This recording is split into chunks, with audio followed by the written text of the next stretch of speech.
Hello അസ്സലാമലൈക്കും. ഇന്ന് ഞങ്ങൾക്ക് കുറച്ച് മാങ്ങ കിട്ടിയിട്ടുണ്ട്. അപ്പോൾ മാങ്ങ ഇട്ടൊരു അടിപൊളി സാധനം ഉണ്ടാക്കുക. മാങ്ങ സൈഡൊക്കെ കഷ്ണമാക്കി പിന്നെ കുറച്ച് മുളക് പൊടിയും മഞ്ഞൾപ്പൊടിയും ഉപ്പും പിന്നെ കുറച്ച് വാട്ടറും ഒഴിച്ചു. മാങ്ങ കട്ട് ചെയ്തത് ഞങ്ങൾ ഓരോന്നായി ഇതിക്കിട്ടു. പിന്നെ ഞങ്ങൾ 20 മിനിറ്റ് വേവിക്കാനിട്ടു. ഞാൻ മൂടി വെച്ചു. പിന്നെ ഇടയ്ക്കിടയ്ക്ക് ഇങ്ങനെ ഇളക്കി കൊടുക്കണം. ഇപ്പോൾ മാങ്ങ സീസൺ ആയതുകൊണ്ട് മാങ്ങ എല്ലാവർക്കും കിട്ടും. പിന്നെ ഇതിലേക്ക് ഉലുവ ചേർത്ത് കൊടുക്കുക.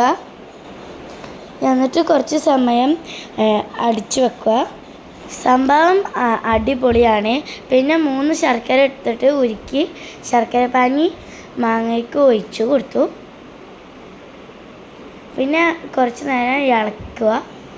പിന്നെ ഒരു പാൻ വെച്ചു, വെളിച്ചെണ്ണ ഒഴിച്ചു, കടുക് ഇട്ടു, ഉലുവ ചേർത്തു. പിന്നെ ഞങ്ങൾ മാങ്ങയിലേക്ക് മിക്സാക്കി കൊടുത്തു. സംഭവം അടിപൊളിയാണ്. ചോർക്കൊക്കെ കൂട്ടാം. പിന്നെ നമുക്ക് ഒറ്റയ്ക്ക് തന്നെ കഴിക്കാം.